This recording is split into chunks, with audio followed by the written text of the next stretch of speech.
Okay, I've been using the app Procreate for all of my paintings and tutorials for about the last 8 years. I think it's an amazing app, but rather blindly, I pretty much stick to the line that Procreate is the best app, and maybe I haven't even considered some of the other options out there. Now, Procreate is not a free app, it costs about $10 or £10, but there are other options on the market, and there are even free options. So perhaps I'm being a little bit naive just to stick to the app Procreate and not even take a look at the other ones properly. As part of that, I'm going to compare Procreate with one of the other apps that's on the market, and I may do something similar in the future with some other apps as well. So the app I'm going to look at is Ibis Paint and Ibis Paint X. When you open it, you'll see something like this. Straight away, you'll see there is a gallery option. You can go into your gallery, and this is the first kind of thing that you're going to see when you start creating some artwork. Now, there are adverts throughout on Ibis Paint, and when you're actually in a canvas, click Edit, and you're using some of the brushes and other features, when you go onto the list of brushes, some of these brushes won't be available to you. Now, it does give the option, and I've already done this, which is why it's not showing any of the little padlock symbols. I've already watched a 30-second advert, and then it gives me a day or so free access to these brushes. And I think you can do that on a relatively regular basis. If you're really determined to try out an app like this and just dip your toes in the water of being creative on an iPad, then you can actually use pretty much most of this app without spending any money.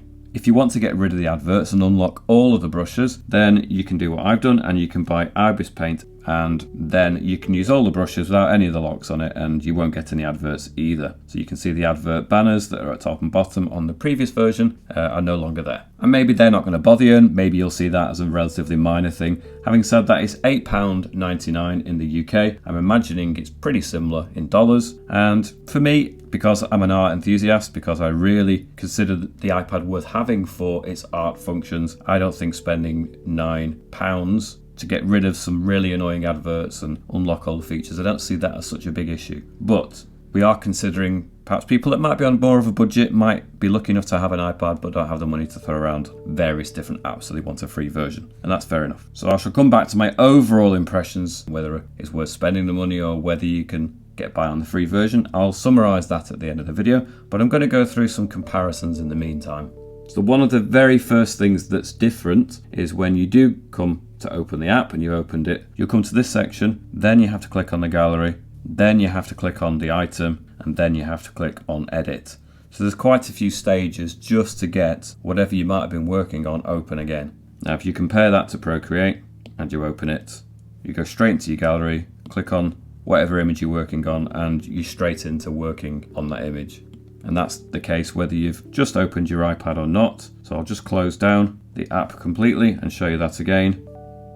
It doesn't take very long to open it, straight into an image. It is actually quicker. In terms of first impressions, I do really like the gallery within Procreate. You can stack canvases, you can see at a glance really clearly what you've got, and it's very user-friendly. Now when you're comparing that to the gallery functions within Ibis Paint, now this is even the version that I've paid for, so this is the version I spent £9 on, which is only £1 less than I paid for Procreate, and even reordering them, you'll get a notification to say that you have to register for Prime membership, which I believe is another paid function. And you go onto here and it gives you details about how you're going to pay for that, a monthly fee. So right out of the gate, even when you've paid almost the same price for the app, you can't do simple things like reordering or stacking or just some of the functions that you can do in Procreate. And that's just my first impressions before even using the app properly. In terms of creating a canvas, we click on the plus symbol and it gives you a variety of different options, and it's quite impressive. It gives you some nice visualizations of how that would appear.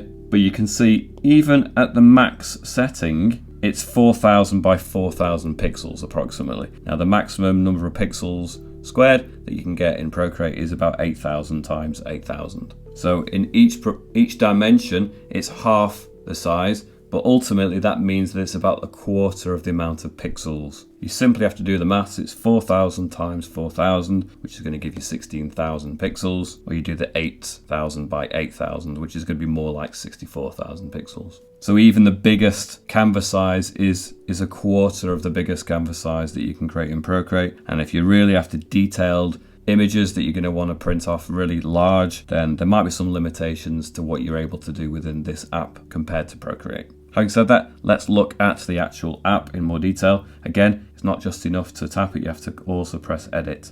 So we've got all the typical kind of tools that you'd expect to see. We've got the layers, we've got all the different layer functions that you'd see within Procreate. You've got all the different brushes, and it's got a really quite comprehensive list of brushes, including some stamps and some interesting things there as well. So it's comparable to Procreate in that sense. It's pretty impressive. You can adjust all the brushes, do various different tricks with them to really refine and customize them to your needs. It's got all the kind of interesting special things like liquefy and pinch and expand. Some really interesting functions, again, pretty much mirroring what you'd typically see in Procreate as well. So it's a really comprehensive app. So if I have criticisms of this app, then just put it in the context of me saying that it's actually quite impressive. One thing I thought was a really quite nice feature is when you go onto your layers and you want to just click the camera button and you want to open a recent picture or drawing. Now I have some drawings here. They're saved as JPEGs. They were created in Procreate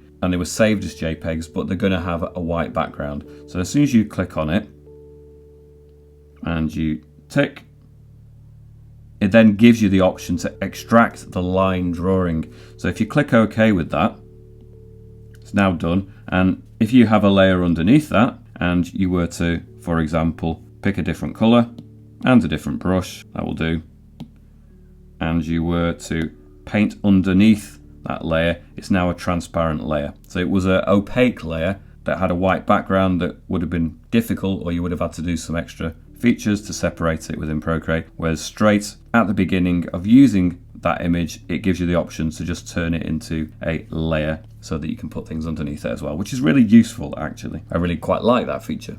So as you can see, I really like to do digital drawings that look like they're traditional drawings as well as paintings. So again, it might be drawings like the ones I've just shown you, but it may also be fully rendered paintings where I try to go into lots of detail, but it might also be my tutorial paintings where I really get into some of the different tools and things like that. So I cover quite a lot of ground within the app Procreate, but sketching is still really important. So I'm going to just see how the experience of sketching within each app compares. Now if I go to this Procreate document and I show you typically the kind of tools that I use within sketching, I've got a HB pencil that I use quite regularly, and I've got a 6B pencil that I use quite regularly as well. So I'll put it on a dark color. I'll turn my brush size to however suits, and I really feel comfortable with the kind of textures, the quality, the accuracy, the latency, the actual marks that I'm making seem to completely connect to the nib of my Apple Pencil. It's really intuitive, matches closely the experience of traditional drawing on paper with traditional pencil. And that's across the pencil range. Really quite authentic, and these were all created entirely digitally. I don't work on paper for my sketching anymore. Now when I try and replicate that in Ibis Paint, I have to change my color again, so put it to a dark color, go to my brushes, and I'm going to look for something that's pretty much equivalent. Now I've had a look through of these different pencil brushes, and we've got various different modified pencils and basic pencils. The nearest we can possibly get to that kind of texture is the pencil rough, and I'll show you how that compares. So you can see that you're getting close to the kind of texture, but it's got a really strange quality. You don't see the actual individual pixels when you zoom in, and it seems to be the case across the entire app. It has a real softening and blurring of those individual pixels, which, you know, maybe when you zoom in, you don't like to see the stepped effect of each individual pixel, but it seems to me just a rather strange choice, and it does somewhat limit the ability to actually create a realistic pencil texture for me. Now, if we compare that to Procreate, where we've got quite a lot of pixels, and admittedly when you look at it, it's rather strange when you zoom in, but at that slightly zoomed out level, I think that it's just that bit more compelling and more authentic as an actual pencil texture. So in terms of a basic effect of actual drawing, I think that Procreate have really nailed that experience for me, and it's just a more authentic drawing experience compared to Ibis. But having said that, it's not terrible. It is usable. I could get by with it. It's just compared to Procreate, I don't think the overall effect for me is quite as compelling. Now compare that with some of the other pencil brushes here, just to show you. I've not picked one to make it look bad. There's others that are in some ways softer and less realistic. Some of them are just super smooth. you don't really get, and you can see it's really smoothed out and blurred out. It's a strange effect. Maybe it's an effect that you will actually like, but for me it doesn't quite work as well. In terms of the gestures, it's pretty good. You got the familiar 2-finger tap to undo and the familiar 3-finger tap to redo, very much like Procreate. But there's all sorts of gestures within Procreate that I'm used to now, whether it's the 4-finger tap or the 3-finger drag down to activate different areas. And we're missing some of those extra features that, you can activate them by going onto various different icons. But once you get used to a full range of gestures, it's quite strange to do without it. There's not as many. Having said that, there are other ones where pressing and holding, you'll see a little eyedropper and you'll be able to select your color. And speaking of colors, we have the color options here. Now this is your color palette, and I was playing around with this, and there really isn't an option to have a great big long extensive list of specific color palettes with names in the same way. You can separate your different color palettes to, sections within here, and you can keep adding more and more. So you add one here and it shuffles along and gives you a bit more space to play with, but it's not quite the same as experience as having just a nice little neat compact color palette. And I'll show you that in Procreate, where if you go into the colors palettes, you'll see you've got a dedicated section where you can share and delete it and rename it, and it's just a little bit more efficient in the way that it's presented and saved. I just prefer it. You've also got easy access to all sorts of different settings, including the hexadecimal codes and things like that. But it's workable with. It's not to say that it's a total loss. It works pretty well, and you have got a reasonably large amount of settings here as well, which are pretty good. But again, Procreate wins, I'm afraid. Now, in addition to the brushes, we have the eraser, the smudge, the blur tools. Now in Procreate we have the eraser and the smudge, but we don't really have a dedicated blur icon. What we do have is a Gaussian blur, and then you can choose to select a pencil or affect the whole layer. I quite like this feature where you click on it and click on it again, and you can choose the brush type, and then you can just be very specific, and it's easy access to it straight away, rather than having to go into adjustments, then Gaussian blur, then pick whether you want the layer or whether you want the pencil, and then start working. Here, if you've just been using a brush, you can go straight onto blur, and if it's already set to the settings that you want to replicate again, you can just go straight into it and it will blur it. And you've got the brush control and the opacity control, so you can really tailor it to your needs. And I really quite like that, and it is different than smudge. Smudge really pushes things around. Blur simply does what it says. It just soft focuses things, it just blurs them out. And I think having it there with the icons in a way that Procreate doesn't. When you go into Procreate, you've just got the eraser and the smudge. If you want to affect an area like this, you'd have to go to an adjustments, Gaussian blur, use the pencil tool, and then you can start to use it like that. I just find it a little more awkward, to be honest. I think actually Ibis Paint for me is a better integration of it there. I like having it as something you could use on a regular basis. I think it wins on that category.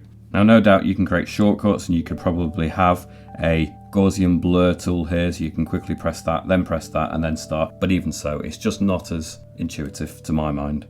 There are various other bugs and quirks to Ibis Paint that I find slightly strange. If you go to the transform tool, for example, and you zoom back out, even at this level, it's so disintegrated as an image in your visualizer that it's become really bizarre. I guess because we clicked it from a zoomed in perspective, and you zoom back out to start to see what the effect might be, and it's just doing some super strange things at that point, which are not useful at all. And it's the kind of little thing that I'm not quite used to, because Procreate just does everything so smoothly and well. To see these kind of strange quirks within an app, it just surprises me, I think. It's not a deal breaker, because if you know that if you start to use this function from this perspective and you go to transform, then you'll notice that it stays pretty coherent. So it just depends.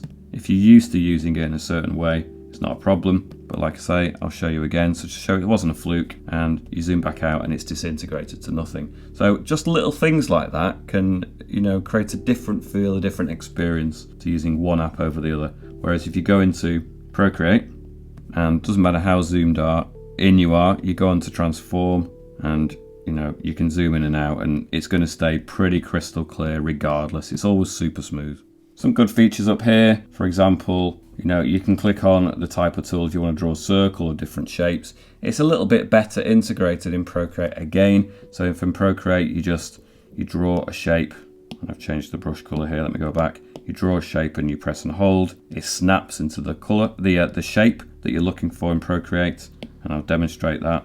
So you press and hold, and you can see it automatically does it, and then you can just click to a circle and it's done. It doesn't quite do that within ibis. It's not automatic. You have to pre-select it first. You'd have to go to an ellipse, and then you can select it like that. Just a little bit different the way it's integrated, but again, I just don't think that's quite as successfully done. Nitpicking, but it's still, when you're using an app day in, day out, these are the kind of things that will matter.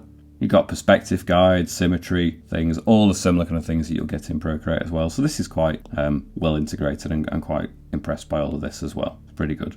You have various different images that you can import as backgrounds and things. I personally wouldn't see any use for that. I think it's an unnecessary extra feature, but it's there nonetheless. So yeah, we've got the usual cut, copy, paste, all those kind of things. Clear layer, remove selection area. It's all great. It's all pretty basic stuff, but it's good.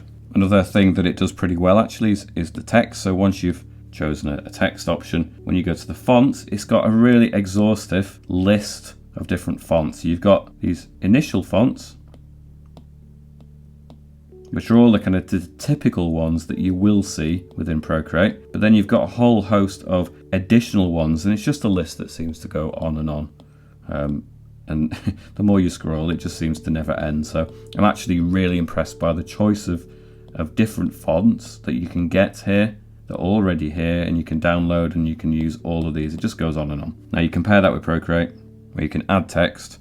You can go to the fonts, and we had all the basic ones that it showed you there, but you can see it's a much shorter list. And sure, you'll be able to import them and do all of that, but just in terms of immediate use, straight away, it's not got anything like the quantity of different fonts that we saw on ibis. Another thing I found with the experience of drawing was the latency really isn't quite as good in this app. It's chasing behind a little bit, and it's quite noticeable at times.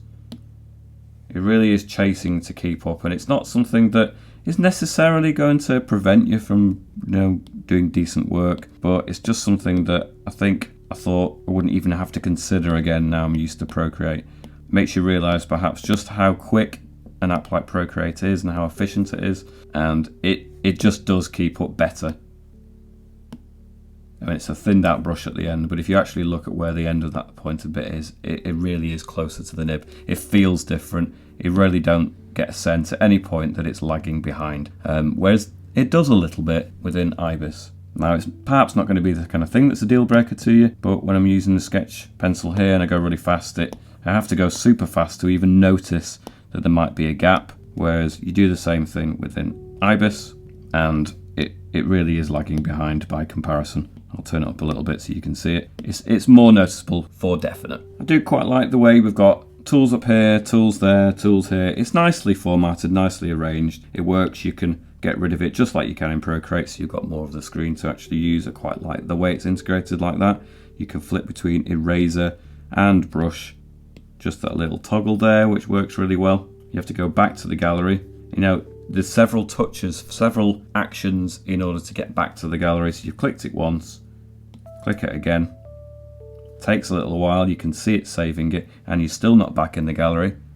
Now you're back in the gallery. Compare that to Procreate, where you're within the image, click gallery, and you're back in the gallery straight away. Little integrated features like that, the way that it's designed overall as an app works better in Procreate.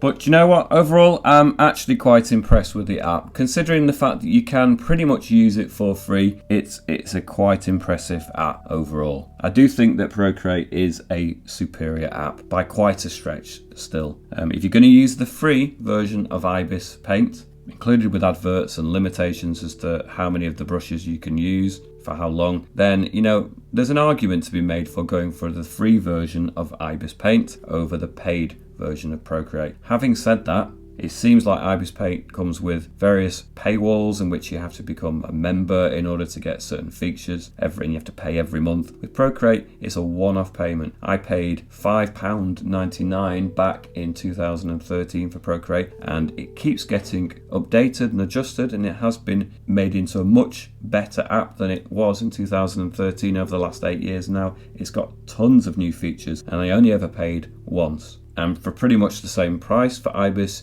it's asking you still to keep paying more on a monthly basis to get some of the features, which I don't quite agree with. But ultimately, does it really compare to Procreate? For me, no, it doesn't. It has many of the same features, but it's not as well put together, it's not as smooth, it's not as well integrated, it doesn't do the job quite as well. Whether it's the quality of the actual image, because it's overly blurred, if it's the canvas size, if it's just the getting in and out from the gallery, if it's the latency issues with the Apple Pencil, it just doesn't really stack up when you compare everything. But if you're looking to get free access to a good painting app, then I would recommend Ibis Paint. I think it's really quite good actually. Now if you're looking for a full Procreate app guide, there is a link for that up in the corner of the screen. If you think that you would benefit from an Ibis Paint full guide tutorial, so you could be shown where all the different features of Ibis Paint are, then leave me some suggestions in the comments, the kind of things that you'd like to learn about perhaps. I'm going to predominantly stick to the app Procreate, I still think, for my channel, but I'm open to considering different apps. If you can think that there's another app that genuinely does compare and compete with Procreate, then tell me those different apps in the comments and perhaps I can do another comparison and review of those apps as well. Do check out my playlists and my tutorials. As always, thanks for watching, and I'll see you back here again soon. See you later.